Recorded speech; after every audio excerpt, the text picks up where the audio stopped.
So here we go. I don't know, bishop b7 is unusual, I think. But The two pieces you played, bishop c5 and bishop e7, then knight c6 and knight b8 back. But still, I mean, the bishop on h4 is not very effective once my bishop is on e7. So, and the position is closed, so I can afford to lose a few tempi. And so, you know. I think knight b8 is pretty logical, and now my idea is to play knight d7 to b6 and then play against the bishop. Play against this bishop. So knight, and here I actually thought after knight d7 he would play bishop a4, and I don't know what to do. You passed from Spanish in some kind of Italian. Yes, actually, yeah. But it often happens when white plays d3 on move 4. So, okay, he wanted to keep some pieces on the board with bishop g3. Okay, so d4 is logical enough. I think if he castles, then knight f6 and white has nothing special. Anyway, d4. Okay, I could also have played something like bishop f6, but this looked tempting. Bishop g5. So I thought the critical way was to play h3 here, and it takes h4, ed4, ed4. No, not ed4, ed4 here, of course. Bishop f. Bishop f4. Bishop f4. Bishop f2. ed4. ed4. And okay, if knight g4, then g3, and my knight is trapped. And here I think I can probably play f5. And it looks pretty unclear. But I thought this was a critical way for him to play at least, because here. I have absolutely no problems, and I think only black can be better. Okay, c6 is a stupid move. I think I should have played immediately a6. Yeah, I should have played a6, and then after knight d4 I can go c5, and if knight f5 takes, and b5. You can start immediately with your counterplay on the queen side, yes. And I think, okay, black is a pawn down, but I think white is the one who should be careful, definitely. So this was, and I think the key for black here is to avoid, well, to keep this bishop passive, because if white can activate this bishop, then white is doing well. That's why for example, I didn't want to go for bishop g4, because then white can. You are not in time to prevent. Yes, I don't have time to play a6 b4. This bishop to come on the a2 g8 diagonal. Yeah. And okay, and now I realized that g6 was too slow, because then rook f1, and if bishop g7, then bishop c4, and if I take, then he plays like this. And pressure against f7 is really unpleasant. So I could also play f5 at this point. No, c5, but then without a6. Yes. But then this. But then he goes knight f5 anyway. So and then again bishop comes. Yeah, again bishop comes here. Yes. So a6 I thought was the best way to play. So I think this is all pretty forced, or not forced, but logical at least. Logical. Because I think he rather wants to have a rook on f5 than a pawn. So let's see for yeah, okay, he could have played e5 to activate the bishop, but I think it doesn't help white very much, because I gradually consolidate them. And well, bishop e5 is a bit of a strange move, but one, I didn't want to allow this e5, and also if I do something like rook b8, he might start harassing my queen, and my queen doesn't have any squares. Whereas here, of course, I can just play queen e6 very comfortable. So queen h5 is logical. rook a8. Now I have a complete blockade, but on the other hand, it's not so easy to do anything active. So a3, and now queen a7.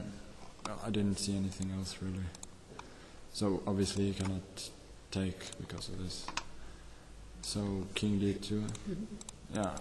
Yeah, I was considering some crazy move like rook 1 on d4. Yes, but good idea to. But okay. 6 sacrifices, then e takes d4, and then sure, this bishop.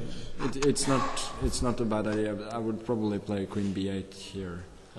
And at least I can choose at which moment to take this rook. Yes, of course. And meanwhile, my plan is to push a. Of course, a3 and b4. a5 and b4. Yes. Okay, so king d2. I think this is all pretty normal. Queen h4. And here, it's not so easy to push these pawns. But I think the mistake was White's a4 move, because he played something you want to play. Yeah, but it's not. Well, it was, I think, based on some concrete calculation. I thought here rook d7 was quite okay. I didn't see what to do here. Because after this, he can play rook e7 and force the exchange of the rooks. Of course. And then I don't think I have anything. I mean, in general, white should be okay here. I mean, it should be equal, no? Yes, it should be equal. But it's just a little more pleasant for black to play because I have the more active bishop and a little bit safer king. So, okay, this... I thought this would be... Okay, I was low on time myself, but I also thought that this would be an unpleasant move to face on the move before the time control. And so, of course... it looks very it looks very dangerous for white, and I don't think black is in any danger here. But I don't know. Maybe he could have gone for this because after queen f3, now he cannot prevent b4 at all, because he was probably intending to play rook d5 here, but then I can just play b4 anyway. And this is double attack against the rook and this. Yeah. So... Tactical detail. Yes, which he might have missed when he decided to go for queen f3. But I think the position is still defensible for white. So queen c8. Yes, unfortunately for me, if I play queen b2, then he has bishop d3. Yeah. If he makes this trade c3 for c4 pawn, then it's nothing to do anymore. No.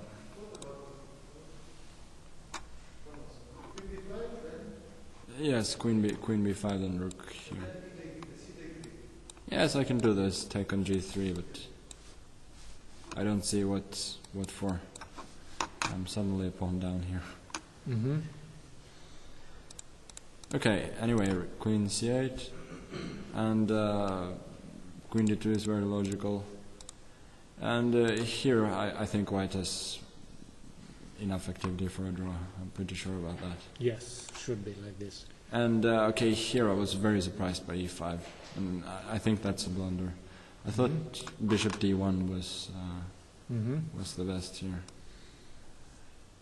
Starting to attack your c4 pawn. Yes. No, I didn't see what to do really. Your rook cannot move? No, I can play this, this, rook c8, but then like this. He goes bishop d2,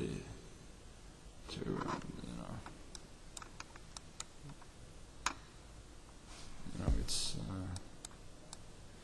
and we can sign the score sheets. Yes, of course. Yes. So I couldn't find any ideas here. I mean, bishop e1, then he plays queen takes c4, queen f2, and it's nothing. So yeah, this I think would have been a draw. Yes, actually, e5 is a blunder. He Yeah. lost the pawn, Yes. Yeah, e5 is definitely a blunder. I don't know what he was. and he didn't manage to establish threats against your king. No. Well, h4. Okay, so the threat is h5, but Yes. So rook e8, king g2. And well, I was calculating here for a long time, just trying to find the most precise way. I mean, I was looking at queen a8, of queen course, a8, this but endgame. then he plays rook b7. Rook I b7, think. because the endgame is probably Yeah, the endgame is probably winning for black. winning for black. Yes, but he plays rook b7, and somehow my queen is not where it should be on a8. And what I was really calculating for a long time was maybe you have it here, rook. Then there's a check and rook a8, probably. You are looking at this. Yes, I was actually thinking of just rook d7. I didn't see rook a8. Actually. Rook e8 and then just take Yes, it. then Queen takes take the c4. pawn. Yeah, I missed that. Just like this. But I didn't find anything against rook d7 either, so it didn't really matter. No, h5 is... Yeah. Okay, so but h5 is probably good, and now If g4 doesn't work, then it's yes, the best then move white in that is position. lost. So Mhm. I was calculating this, Mhm. and now take back, Mhm. and if rook d5, then bishop j7. And his only move not to lose immediately is queen takes c4, and now rook c8. And there are many pins, but they are all in my favor. Yes. And for example, queen here, then takes, takes, and queen a2. And black wins as far as I can see. Yes. And okay, if he doesn't play rook d5, then I'm just winning with all this, with these passed pawns. Yes, these passed pawns are enough. Yes. So, and now after king h3, it's really not so difficult anymore. Queen a6. Obviously, if he takes, Yes, of course. The then queen this- endgame. queen Very endgame. pleasant queen endgame, yes. And bishop d3. Where here there were many ways. I think I don't know if I chose the most accurate one. Maybe I could have just played queen c6 here. With the idea of Aha. this.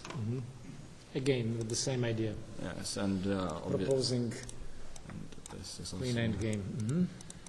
and he can play g4 here. That's the only difference. But I guess I take and then takes. Again, take. Yeah, okay. If he goes here, I can even play queen d6.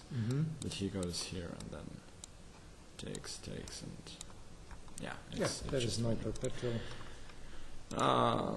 Actually, when I played queen c8, I hadn't seen rook c5. I thought he was going to resign after